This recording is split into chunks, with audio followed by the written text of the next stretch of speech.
પ્રકરણ 4 સ્ત્રી સશક્તિકરણ પ્રસ્તાવના। એક સમય એવો હતો કે જેમાં સ્ત્રીઓને અબળા ગણવામાં આવતી હતી, પરંતુ વર્તમાન સમયમાં સ્ત્રી સશક્ત બનતી જાય છે। મહિલા સશક્તિકરણના સંદર્ભમાં સ્વામી વિવેકાનંદે કહ્યું છે કે વિશ્વના કલ્યાણ માટે મહિલાઓની સ્થિતિ જ્યાં સુધી સુધરશે નહીં ત્યાં સુધી વિકાસની કોઈ તક મળી શકશે નહીં। કોઈપણ પંખીને એક પાંખથી ઉડવું અશક્ય બની જતું હોય છે। આપણા સમાજમાં પણ આવું જ કંઈક બન્યું છે અને તેથી મહિલાઓને અધિકાર આપવાનો મુદ્દો સમગ્ર વિશ્વમાં ધ્યાનાકર્ષિત બન્યો છે। સ્ત્રીઓના અધિકારોને સ્વતંત્ર, સમાન અને ન્યાયી રીતે ભોગવવાની બાબત સ્ત્રી સશક્તિકરણનું પ્રથમ પગથિયું છે। આ વિશેની વિભાવના, લક્ષણો અને મહત્વને જોવા જરૂરી છે। ભારતમાં વિવિધ બાબતો પૈકી લિંગ પ્રમાણ સાથે તે સંબંધિત છે।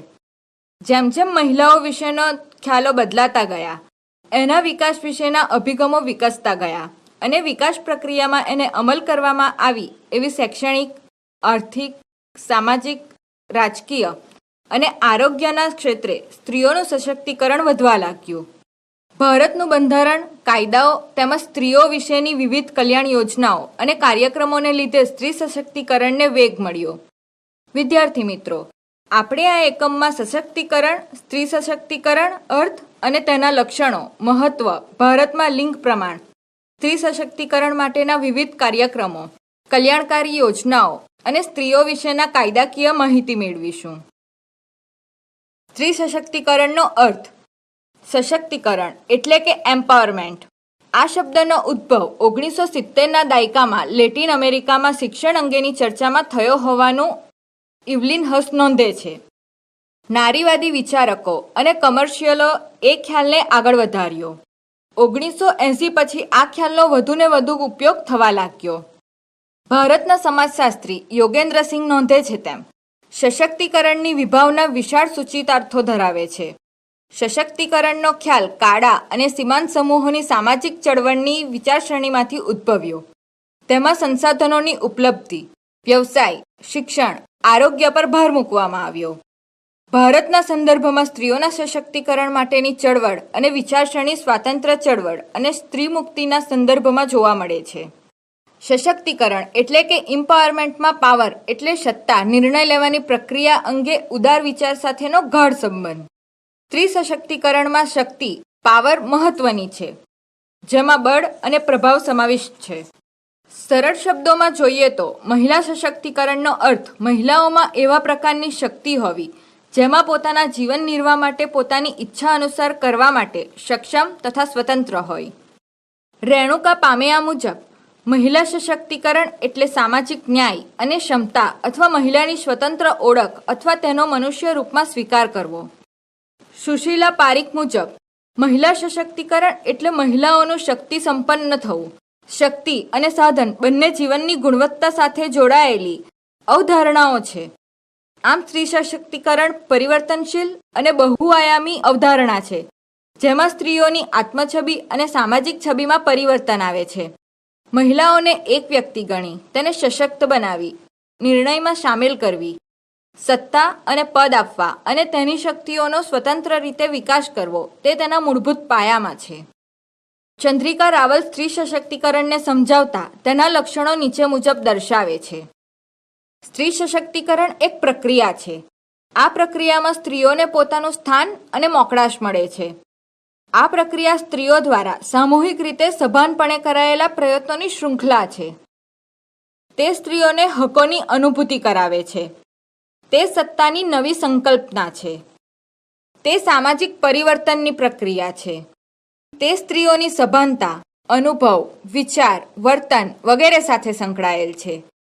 તે સ્ત્રીઓ વિશેની પરંપરાગત માન્યતાઓને બદલે છે। તે પુરુષ વિરોધી નથી, પણ સ્ત્રીઓ સમાજમાં પોતાનું આત્મગૌરવ અને આત્મવિશ્વાસથી આગળ વધે એવું લક્ષ્ય ધરાવે છે। સ્ત્રી સશક્તિકરણનું મહત્વ। ભારતીય સમાજમાં સમાજ જીવનના સામાજિક, આર્થિક, શૈક્ષણિક, રાજકીય, કાનૂની વગેરે ક્ષેત્રમાં સશક્તિકરણનું આગવું મહત્વ રહેલું છે। પ્રથમ, વ્યક્તિગત મહત્વ।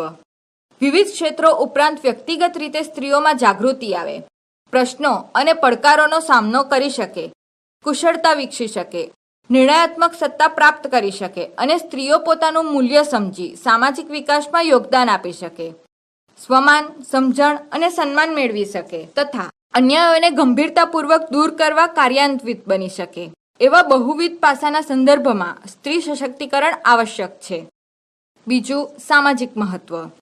સ્ત્રી સશક્તિકરણ સમાજમાં સ્ત્રીઓ પ્રત્યેની હીન ભાવનાને અવગણે છે, સ્ત્રીઓને સન્માન આપવા તરફ પ્રયત્ન કરે છે. આ સંદર્ભમાં મહાત્મા ગાંધીજીએ કહ્યું છે કે જો આપણે ભારત દેશનો વિકાસ કરવો હોય તો સૌથી પહેલા ભારતીય નારીનો વિકાસ કરવો પડશે, કારણ કે સ્ત્રી વડે કુટુંબ, કુટુંબ વડે સમાજ અને સમાજ વડે રાષ્ટ્ર બને છે. સ્ત્રી સમાજનું પાયાનું એકમ છે. સ્ત્રી સશક્તિકરણ સમાજમાં સ્ત્રીઓને થતા અન્યાય, શોષણ કે પજવણીમાંથી મુક્તિ આપી સ્વતંત્રતા તરફ લઈ જવા માટેની મહત્વની પ્રક્રિયા છે. આ માટે આંદોલનો પણ થયા છે. સ્ત્રી સંગઠનો અને સામાજિક સુધારકોએ સામૂહિક ચેતના પણ જગાવી છે. સશક્તિકરણ સ્ત્રીઓને પોતાના સ્થાનમાં પરિવર્તન લાવવા અને પોતાના બાળકોનું યોગ્ય સામાજિકરણ કરવા સક્ષમ બનાવવામાં ઉપયોગી છે, તેમજ નેતૃત્વ શક્તિ અને આત્મવિશ્વાસ વધે તે માટે પણ તે આવશ્યક છે. ત્રીજું, શૈક્ષણિક મહત્વ. મહિલા સશક્તિકરણ શિક્ષણમાં આવશ્યક છે, કારણ કે શિક્ષણથી સ્ત્રીઓ પોતાના મનપસંદ ક્ષેત્રમાં શિક્ષણ લઈ પોતાનું ધ્યેય, સિદ્ધિ અને સફળતા પ્રાપ્ત કરી આત્મવિશ્વાસ કેળવી સ્વાવલંબી બનવા સમર્થ બને છે. શિક્ષણમાં સ્ત્રીઓને મળતી વિશેષ સવલતો સ્ત્રી સશક્તિકરણને ગતિશીલ બનાવે છે. સ્ત્રીઓના પરંપરાગત વલણોને બદલવા શૈક્ષણિક સશક્તિકરણ એવું માધ્યમ છે કે જે તેને સાચી દિશા તરફ લઈ જાય છે. સ્ત્રીઓમાં વ્યવસાયિક કુશળતા વધારવા સશક્તિકરણ આવશ્યક છે. ચોથું, આર્થિક મહત્વ. કોઈપણ રાષ્ટ્રમાં વિકાસ માટે આર્થિક સશક્તિકરણ જરૂરી છે. સ્ત્રીઓને મિલકતમાં સમાન હક આપવો, તે માટે જાગૃત કરવી, અર્થોપાર્જન કરતી મહિલાઓની આવક પર તેનો અધિકાર રહે, આર્થિક રીતે સ્વાવલંબી બને એ માટે સશક્તિકરણ આવશ્યક છે. વિદ્યાર્થી મિત્રો, આપ સૌ જાણો છો કે આંતરરાષ્ટ્રીય ખ્યાતિ ધરાવતી ગુજરાતની સેવા સેલ્ફ એમ્પ્લોયડ વુમન્સ એસોસિએશન જેવી અનેક સંસ્થાઓએ સ્ત્રીઓના આર્થિક સ્વાવલંબન માટે ગર્વનિષ્ઠ પ્રયત્નો કર્યા છે. જે સ્ત્રીઓ ખેતી આનુષંગિક ગૃહ ઉદ્યોગ કે સ્વરોજગારમાં રોકાયેલ છે, તેઓને પોતાના કાર્યનું યોગ્ય વળતર મળે અને તેના આર્થિક યોગદાનની ગણતરી થાય તે માટે સશક્તિકરણ આવશ્યક છે. આર્થિક સશક્તિકરણ વધશે તેમ વેતનમાં સમાનતા આવશે, જાતિગત ભેદભાવોની નાબૂદી થશે, મહિલાઓની બચત યોજનાઓ વધશે. આમ દીર્ઘકાલીન સમતુલિત આર્થિક વિકાસ માટે સશક્તિકરણ આવશ્યક છે. પાંચમું, રાજકીય મહત્વ.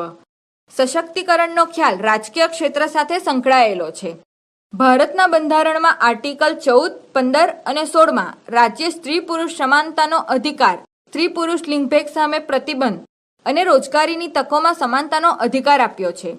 આમ છતાં એનું વાસ્તવિક ચિત્ર જુદું જોવા મળતું, પરંતુ સ્થાનિક સ્વરાજ્યની સંસ્થાઓમાં મહિલા આરક્ષણની જોગવાઈને લીધે સ્ત્રીઓને રાજકીય સશક્તિકરણની તક આપવામાં આવી છે. મત આપવો, ઉમેદવારી નોંધાવવી, વિજેતા બનતા સત્તામાં ભાગીદાર બનવું વગેરે માટે સ્ત્રી સશક્તિકરણ આવશ્યક છે. આ વિશેની વિસ્તૃત સમજ તમે એકમ 8માં મેળવશો. તદુપરાંત ભારતમાં સ્ત્રીઓ વિશેના વિશેષ કાયદાઓ દ્વારા સ્ત્રીઓનું સશક્તિકરણ કરવાનો પ્રયત્ન થયો છે.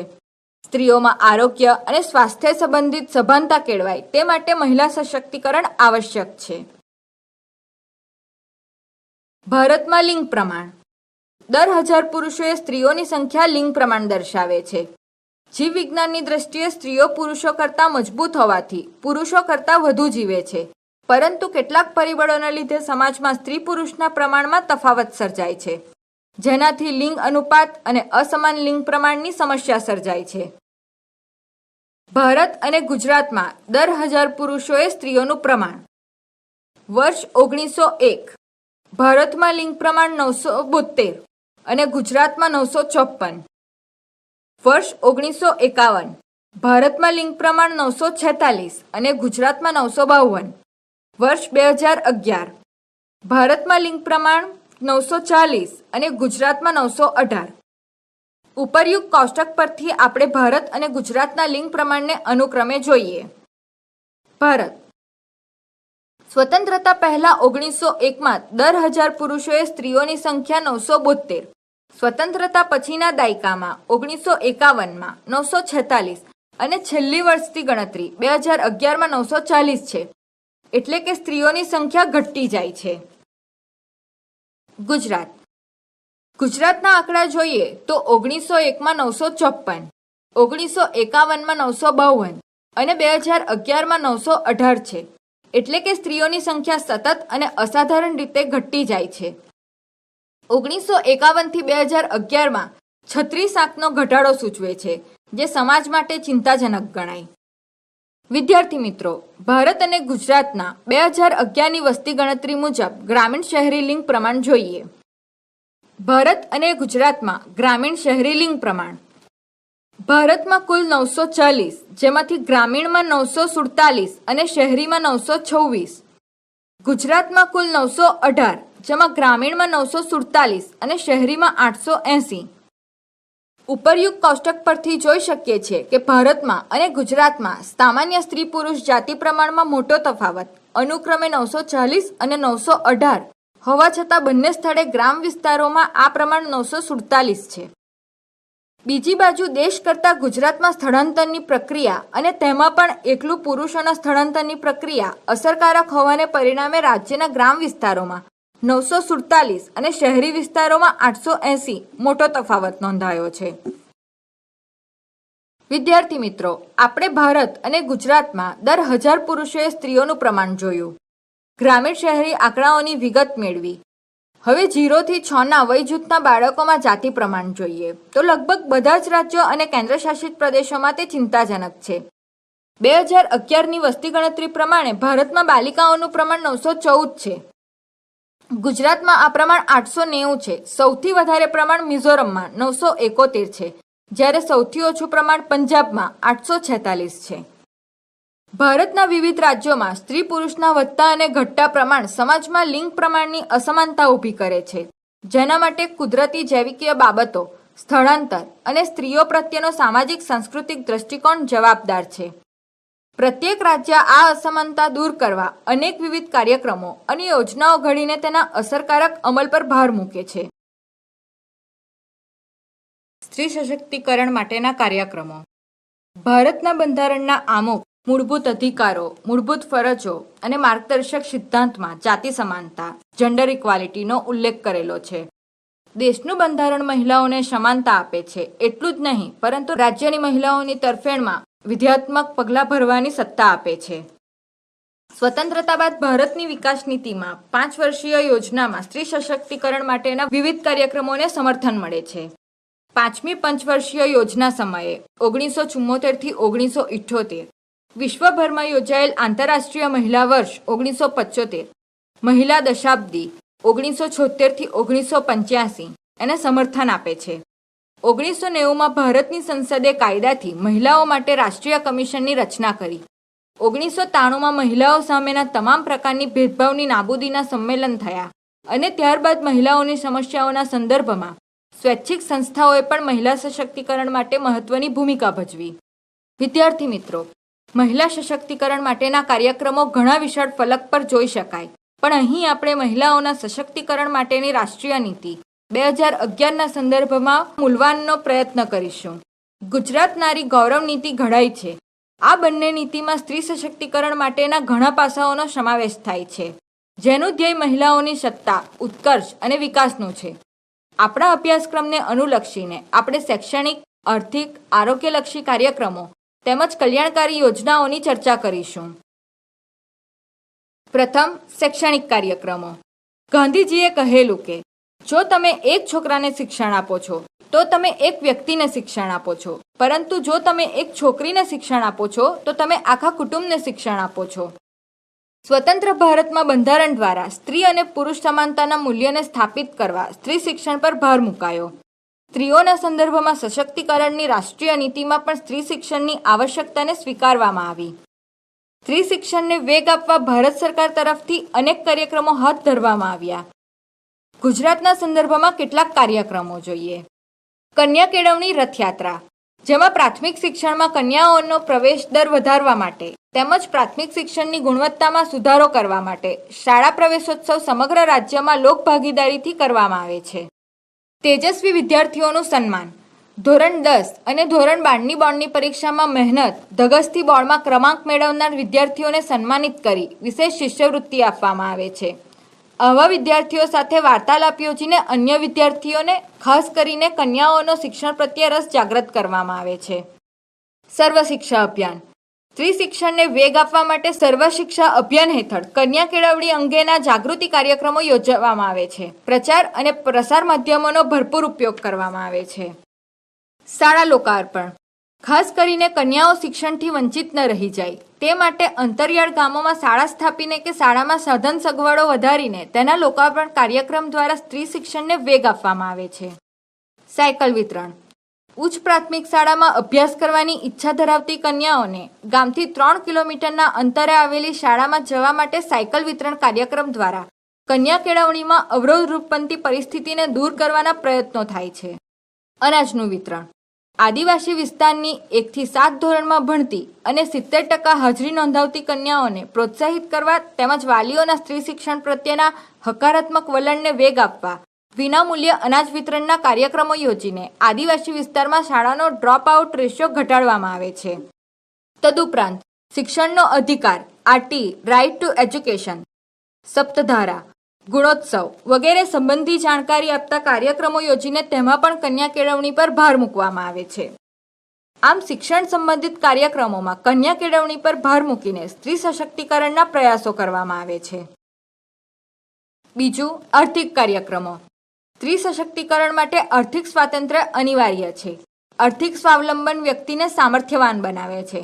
સ્ત્રીઓના આર્થિક સ્વાવલંબન માટે પણ રાષ્ટ્રીય નીતિમાં ભાર મુકાયો છે. રાષ્ટ્રીય નીતિમાં આર્થિક કાર્યક્રમો. રાષ્ટ્રીય નીતિ હેઠળ નીચે મુજબના કાર્યક્રમો દ્વારા સ્ત્રીઓને જાગૃત કરીને સામર્થ્યવાન બનાવવાના પ્રયત્નો થાય છે. અસંગઠિત ક્ષેત્રમાં કામ કરતી સ્ત્રીઓને રોજગારીની તકો વિશે માહિતી. સમાન વેતન અંગે જાણકારી. મહિલાઓને ધિરાણ બચત સંબંધિત જાણકારી. આર્થિક કાર્યોની અસમાન વહેંચણીની નાબૂદી. નિર્ધારિત સમયના કામના કલાકો વિશે જાણકારી. કામના સ્થાને સલામતીભર્યા વાતાવરણ માટેની કાયદાકીય જોગવાઈ સંબંધિત જાણકારી. સંગઠિત ક્ષેત્રોમાં અર્થોપાર્જન માટે જરૂરી લાયકાતની માહિતીની જાણકારી. આ પ્રકારના કાર્યક્રમો સ્ત્રીઓ માટે યોજીને સ્ત્રીઓનું આર્થિક સશક્તિકરણ કરવામાં આવે છે. ગુજરાતમાં પણ અનેકવિધ કાર્યક્રમો યોજવામાં આવે છે. તાલીમ વર્ગો. ઘર આંગણે શાકભાજી ઉગાડવા, કેનિંગ તેમજ કિચન ગાર્ડનિંગ અંગેના તાલીમ વર્ગો દ્વારા સ્ત્રીઓને ડેમોન્સ્ટ્રેશન દ્વારા તાલીમ આપીને પગભર બનાવવાના પ્રયત્નો થાય છે. વ્યવસાયના ક્ષેત્રો. સ્ત્રીઓને સંગઠિત અને અસંગઠિત વિભાગના વ્યવસાયો અને રોજગારી વિશે માહિતી આપતા કાર્યક્રમોમાં સામેલ કરીને કૌશલવર્ધનને વેગ અપાય છે. પ્રદર્શન વેચાણ. રાષ્ટ્રીય રાજ્ય કક્ષાએ પ્રદર્શન વેચાણ કાર્યક્રમો દ્વારા સ્વરોજગાર, નાના કે કુટીર ઉદ્યોગ સાથે સંકળાયેલ સ્ત્રીઓને પ્રોત્સાહિત કરવામાં આવે છે. હુનરથી રોજગારનો હેતુ તેમાં કેન્દ્ર સ્થાને હોય છે. કૃષિ રથમેળા. કૃષિ સાથે સંકળાયેલ સ્ત્રીઓને સામેલ કરીને કૃષિ સંબંધિત વૈજ્ઞાનિક જાણકારી આપવામાં આવે છે, જેથી ઉત્પાદનની માત્રામાં વધારો કરીને ઓછા શ્રમે તે વધુ રોજગારી મેળવી શકે. સ્ત્રી જૂથ અને રોજગાર કાર્યક્રમ. સ્ત્રીઓના આર્થિક સ્વાવલંબનને વેગ આપવા માટે સખી મંડળોને, સ્ત્રી જૂથોને સરકારની વિવિધ જાણકારી આપવા માટે અનેક કાર્યક્રમો યોજવામાં આવે છે, જેમાં ખાસ કરીને બજાર વ્યવસ્થા, ધિરાણની યોજનાઓ, બચત યોજનાઓ વગેરે વિશે જાણકારી આપવામાં આવે છે. આમ આર્થિક ક્ષેત્રે અનેક કાર્યક્રમો યોજીને સ્ત્રી સશક્તિકરણ કરવાના પ્રયત્નો થાય છે. ત્રીજું, આરોગ્યલક્ષી કાર્યક્રમો. ભારત સરકારની સ્ત્રી સશક્તિકરણની રાષ્ટ્રીય નીતિમાં સ્ત્રીઓના આરોગ્ય પ્રત્યે ભાર મૂકવામાં આવ્યો છે. ભારત સરકારના આરોગ્ય વિભાગ તેમજ મહિલા અને બાળ કલ્યાણ વિભાગ સ્ત્રીઓના આરોગ્ય સંબંધિત કાર્યક્રમો યોજીને સ્વાસ્થ્ય સંબંધિત જાણકારી આપવા નીચે મુજબના પ્રયત્નો કરે છે. સામાજિક બદીઓ અને સ્ત્રી સ્વાસ્થ્ય. સમાજના કુટીરવાજોથી સ્ત્રીના કથળતા આરોગ્ય અંગે જાણકારી આપતા કાર્યક્રમો યોજવામાં આવે છે. દાખલા તરીકે બાળ લગ્નથી આરોગ્યને જોખમ, ગેરકાયદેસર જાતિ પરીક્ષણથી શરીરને થતું નુકસાન. માતૃ કલ્યાણ કાર્યક્રમો. સ્ત્રીઓને ગર્ભાધાન, સ્તનપાન તેમજ બાળ ઉછેર સંબંધિત વૈજ્ઞાનિક જાણકારી આપીને સ્ત્રીઓના આરોગ્યનું જતન કરવામાં આવે છે. કુટુંબ કલ્યાણ કાર્યક્રમો. કુટુંબના મર્યાદિત કદ સહિત માતા અને બાળકના કલ્યાણ સંબંધિત કાર્યક્રમ વિશે જાણકારી આપતા કાર્યક્રમો યોજીને સ્ત્રીઓને કુટુંબ નિયોજનની પદ્ધતિઓની વૈજ્ઞાનિક ઢબે માહિતી અપાય છે. તદુપરાંત પ્રાથમિક આરોગ્ય કેન્દ્રની ઉપયોગિતા તેમજ પરંપરાગત પ્રસૂતિ પદ્ધતિના ગેરલાભ વગેરેની સમજણ આપતા કાર્યક્રમો કરવામાં આવે છે. પોષણક્ષમ આહારને લગતા કાર્યક્રમો. સ્ત્રીઓના કુપોષણની માત્રાને ઘટાડવા માટે ન્યુટ્રિશન વીક દ્વારા પોષણક્ષમ આહારની જાણકારી આપતા કાર્યક્રમો ઘડવામાં આવે છે. ખાસ કરીને રોગપ્રતિકારક શક્તિવર્ધક આહાર વિશે જાગૃતિ લાવવાના પ્રયત્નો થાય છે. ગુજરાતમાં પણ ઉપરયુક્ત કાર્યક્રમો ઉપરાંત સ્ત્રીના આરોગ્યલક્ષી કાર્યક્રમો થાય છે, જેમ કે બેટી બચાવો, બેટી વધારો અભિયાન, સમાજના જાતિ પ્રમાણમાં ઊભી થયેલી અસમતુલતાને દૂર કરવા, કન્યા જન્મને સ્વીકારીને સ્ત્રીઓના આરોગ્યને જાળવવા આ અભિયાન હેઠળ રેલી, નાટકો, શિબિરો, સેમિનાર, કોન્ફરન્સ, પરિસંવાદ ચર્ચા જેવા કાર્યક્રમો યોજવામાં આવે છે. જાગૃતિ કાર્યક્રમો. સ્ત્રી સ્વાસ્થ્ય સંબંધિત સંકુચિત માનસમાં પરિવર્તન લાવવા જાગૃતિ કાર્યક્રમો કરવામાં આવે છે. ખાસ કરીને ગ્રામીણ તથા આદિવાસી વિસ્તારોમાં સ્ત્રીઓના આરોગ્યને લગતા સંકુચિત લોકમાનસમાં બદલાવ લાવવા આરોગ્ય કેન્દ્રની સુવિધા વધારી સ્વાસ્થ્ય અધિકારો દ્વારા જનજાગૃતિ કાર્યક્રમો કરવામાં આવે છે. આમ આરોગ્ય સંબંધિત કાર્યક્રમો દ્વારા સ્ત્રીઓનું સ્વાસ્થ્ય ક્ષેત્રે સશક્તિકરણ કરવામાં આવે છે. આમ સ્ત્રી સશક્તિકરણ માટે શૈક્ષણિક, આર્થિક તેમજ આરોગ્યલક્ષી કાર્યક્રમો ઘડવામાં આવે છે અને તેના અમલીકરણ દ્વારા સ્ત્રી સશક્તિકરણ કરવાના પ્રયત્નો થાય છે, જેમાં સરકારી, બિનસરકારી તેમજ સ્વાયત્ત સંસ્થાઓ પણ ફાળો આપે છે. ચોથું, કલ્યાણકારી યોજનાઓ. ભારતના બંધારણમાં સર્વના કલ્યાણની બાબત અભિપ્રેત છે. રાષ્ટ્ર તેમજ રાજ્યની નીતિઓમાં નાગરિકોના કલ્યાણ સંબંધિત યોજનાઓની જોગવાઈ પર ભાર મુકાયો છે. ગુજરાતમાં સ્ત્રીઓ માટેની કેટલીક મહત્વની યોજનાઓ. ગુજરાતમાં સ્ત્રી સશક્તિકરણ માટે ઘડાયેલી કલ્યાણકારી યોજનાઓ તરફ દ્રષ્ટિપાત કરીએ. પ્રથમ, શૈક્ષણિક ક્ષેત્રે. ગુજરાતમાં 2011ની વસ્તી ગણતરી મુજબ કુલ સાક્ષરતાના દર 78.03% જેટલો છે, જેમાં પુરુષ સાક્ષરતા દર 85.75% અને સ્ત્રી સાક્ષરતા દર 69.68% છે. ગુજરાતમાં ગ્રામીણ સાક્ષરતા દર 61.4% અને શહેરી સાક્ષરતા દર 81% જેટલો નોંધાયો છે. સ્ત્રી સાક્ષરતામાં સુધારા કરવા માટે અનેક વિવિધ યોજનાઓ ઘડીને તેના અમલીકરણ માટે સઘન પ્રયત્નો થાય છે. આવી કેટલીક યોજનાઓની યાદી નીચે મુજબ છે. વિદ્યાલક્ષ્મી બોન્ડ, કસ્તુરબા ગાંધી બાલિકા વિદ્યાલય, આદિજાતિ કન્યાના વાલીઓને અનાજ સહાય, કન્યા સૈનિક શાળાની વિદ્યાર્થિનીઓને શિષ્યવૃત્તિ, યુનિફોર્મ અને તાલીમની જોગવાઈ, કન્યાઓને વિનામૂલ્યે શિક્ષણ, કન્યાઓ માટે હોસ્ટેલ, સાયકલ સહાય, સરકારી પોલિટેકનિકમાં અભ્યાસ કરતી કે સરકારી ઇજનેરી કોલેજમાં અભ્યાસ કરતી કન્યાઓ માટે હોસ્ટેલની સુવિધાની જોગવાઈ, આદિવાસી વિસ્તારોમાં સરકારી પોલિટેકનિક કે ઇજનેરી કોલેજમાં અભ્યાસ કરતી કન્યાઓને હોસ્ટેલની સુવિધા, વિદ્યા સાધના યોજના, એસએસસી પછીના અભ્યાસક્રમ માટે અનુસૂચિત જનજાતિની મહિલાઓને શિષ્યવૃત્તિ. બીજું, આર્થિક ક્ષેત્રે. 2011ની વસ્તી ગણતરી મુજબ ગુજરાતમાં કામકાજની ભાગીદારીનો કુલ દર 40.98% છે, જેમાં પુરુષનો ભાગીદારી દર 57.16% અને સ્ત્રીનો ભાગીદારી દર 23.38% છે. ગુજરાતમાં સંગઠિત ક્ષેત્રમાં કામ કરનારી સ્ત્રીઓમાંથી જાહેર સંગઠિત ક્ષેત્રમાં 57.47% સ્ત્રીઓ તથા ખાનગી સંગઠિત ક્ષેત્રમાં 42.53% સ્ત્રીઓ કામ કરે છે. સ્ત્રીઓની કામકાજમાં ભાગીદારી વધારવા માટે નીચે મુજબની અનેક યોજનાઓ ઘડવામાં આવી છે.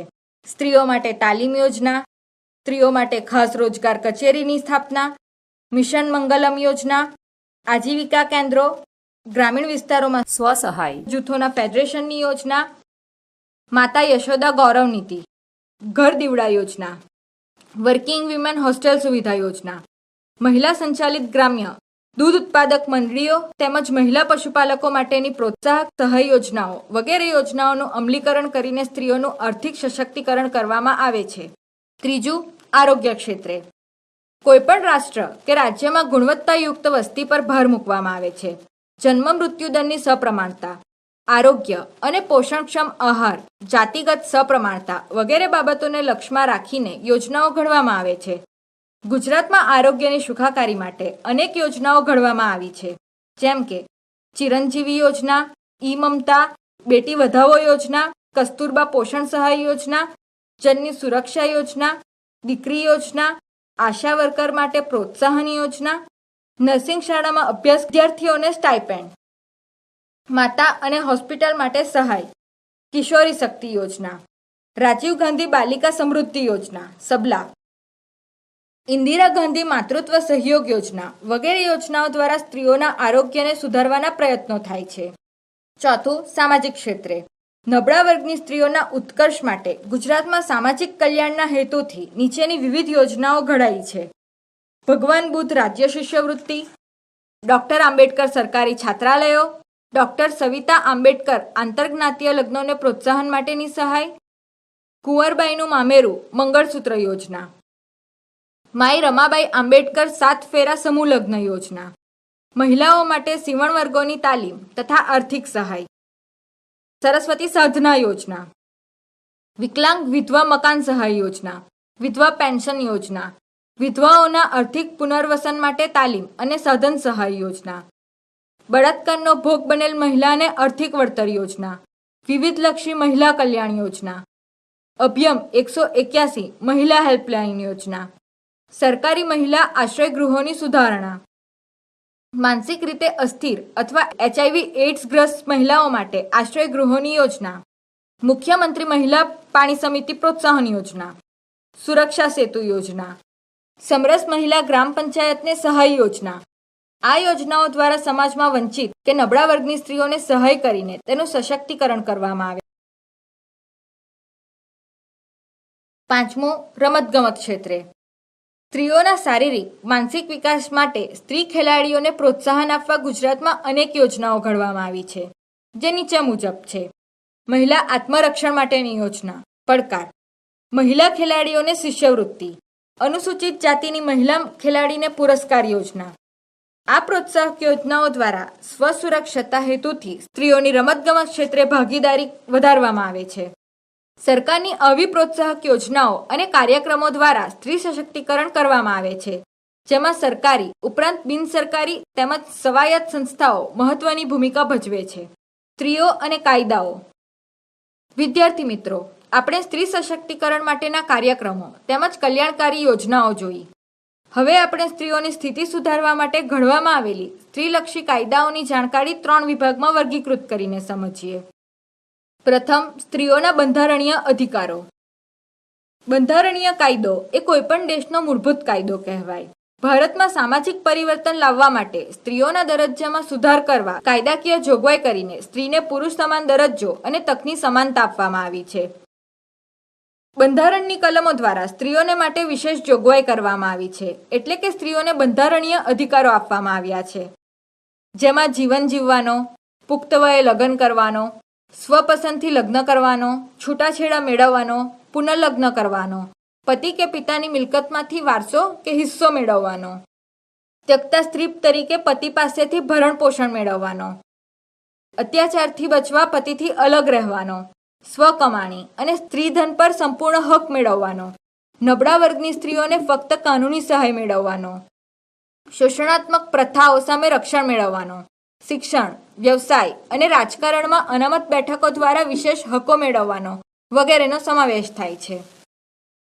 બીજું, સ્ત્રીઓને રક્ષણ પૂરું પાડતા કાયદા. સ્ત્રીઓના જૈવકીય, સામાજિક, સાંસ્કૃતિક, આર્થિક ક્ષેત્રના સશક્તિકરણ માટે રક્ષણાત્મક કાનૂનો પણ ઘડવામાં આવ્યા છે. આપણે તેમાંથી કેટલાક કાનૂનોની જોગવાઈઓનો ટૂંકમાં પરિચય મેળવીએ. કાનૂન. અનૈતિક વેપાર અટકાયન કાનૂન, વર્ષ 1956. કાનૂનનો હેતુ જાતીય શોષણ સામે રક્ષણ. કાનૂન. દહેજ પ્રતિબંધ કાનૂન, વર્ષ 1961. કાનૂનનો હેતુ દહેજના દૂષણની નાબૂદી. કાનૂન. ગર્ભપાતને લગતો કાનૂન, વર્ષ 1971. કાનૂનનો હેતુ સ્ત્રીઓના જીવન અને ગૌરવની સુરક્ષા. કાનૂન. બીભત્સ પ્રદર્શન પર પ્રતિબંધ મૂકતો કાનૂન, વર્ષ 1986. કાનૂનનો હેતુ સ્ત્રીને અપમાનજનક કે હલકી રીતે નિરૂપવા સામે રક્ષણ. કાનૂન. સતી પ્રતિબંધક કાનૂન. આ કાનૂન સૌપ્રથમ 1829માં ઘડાયેલો. ત્યાર પછી તેને સંપૂર્ણ નાબૂદ કરી નવેસરથી 1987માં ઘડવામાં આવ્યો. વર્ષ 1987. કાનૂનનો હેતુ વિધવા સ્ત્રીને જીવન જીવવાની સુરક્ષા. કાનૂન. કૌટુંબિક હિંસા નિવારણ કાનૂન, વર્ષ 2005. કાનૂનનો હેતુ સ્ત્રીને ઘરેલું હિંસા સામે રક્ષણ. કાનૂન કામના સ્થળે સ્ત્રીઓની જાતીય સતામણી અટકાયત કાનૂન વર્ષ 2013. કાનૂનનો હેતુ કામના સ્થળે સ્ત્રીઓની જાતીય સતામણી સામે સુરક્ષાની જોગવાઈ. ઉપરયુક્ત કોષ્ટકમાં દર્શાવેલ કાનૂનો ઉપરાંત પણ અન્ય રક્ષણાત્મક કાનૂનો છે જે સ્ત્રીઓના દરજ્જાને નુકસાન કરતી ઘટનાઓ સામે રક્ષણ પૂરું પાડીને સ્ત્રી સશક્તિકરણને વેગ આપે છે. ત્રીજું, સ્ત્રી કલ્યાણલક્ષી કાયદા. ભારત એ કલ્યાણ રાજ્ય છે. આ આદર્શને ધ્યાનમાં રાખીને સ્ત્રી કલ્યાણલક્ષી કાયદાઓ ઘડવામાં આવ્યા. આપણે તેમાંથી કેટલાક કાનૂનોની જોગવાઈની જાણકારી મેળવીએ. કાનૂન ફેક્ટરી એક્ટ વર્ષ 1948. કાનૂનનો હેતુ સ્ત્રીઓના કામના કલાકો સુનિશ્ચિત કરવા, ઘોડિયા ઘરની વ્યવસ્થા કરવી. કાનૂન કામદાર રાજ્ય વીમા કાનૂન વર્ષ 1948. કાનૂનનો હેતુ કામદાર સ્ત્રીને પ્રસૂતિના તેમજ વીમાના લાભ આપવા. કાનૂન બીડી અને સિગાર કામદાર કાનૂન વર્ષ 1966. કાનૂનનો હેતુ સ્ત્રીઓની રાત્રિ રોજગારી કે નોકરી પર પ્રતિબંધની જોગવાઈ. કાનૂન સમાન વેતન ધારો વર્ષ 1976. કાનૂનનો હેતુ પુરુષ સમકક્ષ વેતન આપવું. કાનૂન કૌટુંબિક અદાલત કાનૂન વર્ષ 1984. કાનૂનનો હેતુ સ્ત્રીને ઝડપી ન્યાય, બાળ કલ્યાણ માટે અદાલતની રચના. કાનૂન કાનૂની સેવા સહાયને લગતો કાનૂન વર્ષ 1987. કાનૂનનો હેતુ નબળા વર્ગના સ્ત્રી પુરુષોને મફત કાનૂની સહાય આપવી. કાનૂન મહિલા રાષ્ટ્રીય પંચ કાનૂન વર્ષ 1990. કાનૂનનો હેતુ સ્ત્રીલક્ષી કાયદાનું અસરકારક અમલીકરણ થાય. ઉપરયુક્ત તેમજ તદુપરાંતના સ્ત્રી કલ્યાણલક્ષી કાયદાઓ દ્વારા સ્ત્રી સશક્તિકરણને ગતિ આપવામાં આવે છે.